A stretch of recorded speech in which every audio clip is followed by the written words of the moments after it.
ট্রাম্পের সঙ্গে দ্বন্দ্ব মিটিয়ে ফেলতে পারবেন ডক্টর ইউনূস।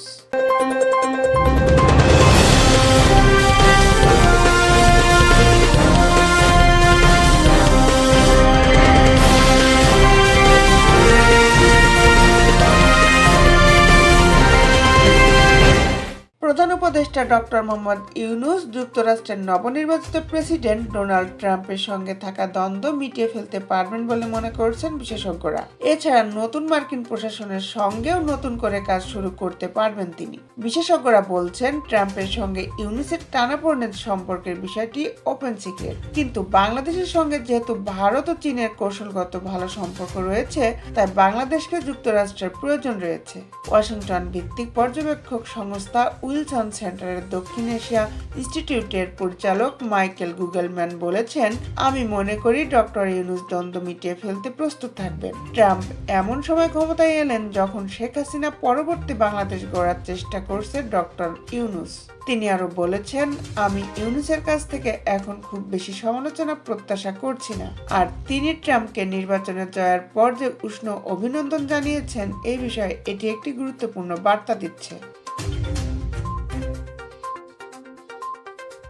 5 নভেম্বর ট্রাম্পের জয়ের খবর শোনার অল্প সময়ের মধ্যেই তাকে শুভেচ্ছা জানান প্রফেসর ইউনূস। তিনি বলেন, বাংলাদেশ ও যুক্তরাষ্ট্রের সম্পর্ককে এগিয়ে নিতে তিনি মুখিয়ে আছেন। ট্রাম্প ও ইউনূসের মধ্যে দ্বন্দ্বের সূত্রতা 2016 সালে। সে বছর প্রথমবার মার্কিন প্রেসিডেন্ট নির্বাচিত হয়েছিলেন ডোনাল্ড ট্রাম্প। তিনি ট্রাম্পের জয়ের সমালোচনা করে বলেছিলেন, এটি একটি সূর্যগ্রহণ এবং তার জয় তাকে এতটা আঘাত করেছে যে তিনি কথা বলতে পারছেন না। ডক্টর ইউনূসের সঙ্গে ট্রাম্পের বিরোধী দল ডেমোক্রেটিক পার্টির বেশ ভালো সম্পর্ক আছে। সাবেক মার্কিন প্রেসিডেন্ট বিল ক্লিনটন ও তার স্ত্রী সাবেক পররাষ্ট্রমন্ত্রী হিলারি ক্লিনটনের সঙ্গেও তার সম্পর্ক বেশ উষ্ণ।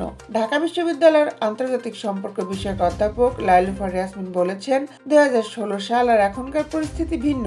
ডক্টর ইউনূস এখন 17 কোটি মানুষের একটি দেশের প্রতিনিধিত্ব করছেন, যেই দেশের দক্ষিণ এশিয়া ও এর বাইরেও ভূ রাজনৈতিক গুরুত্ব রয়েছে। তিনি বলেন, ডক্টর ইউনূস খুবই বুদ্ধি খাটিয়ে বাংলাদেশের আন্তর্জাতিক সম্পর্কের বিষয়টি ভালোভাবে দেখছেন। ঢাকা বিশ্ববিদ্যালয়ের এক অধ্যাপক বলেছেন, বাংলাদেশের প্রতি ট্রাম্পের নীতি পরিবর্তনের চেয়ে বেশি চলমান থাকবে, কারণ তিনি যুক্তরাষ্ট্রের স্বার্থকে সর্বোচ্চ প্রাধান্য দেন। চীনের খুব কাছের হওয়ায় যুক্তরাষ্ট্রের নীতি নির্ধারকদের কাছে বাংলাদেশের কৌশলগত একটা আবেদন রয়েছে।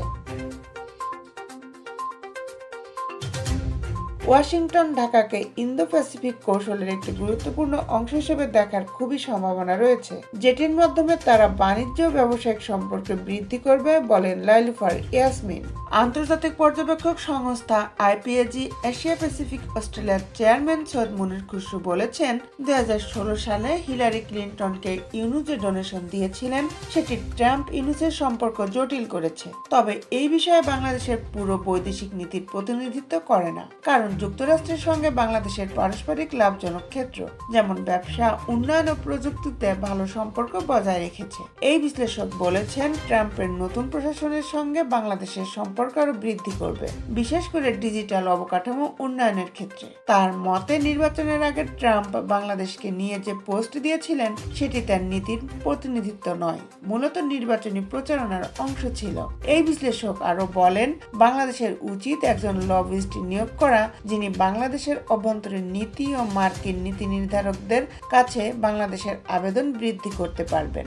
দেশ বিদেশের আপডেট নিউজ পেতে আমাদের সাথেই থাকুন। Justice television, Dhaka.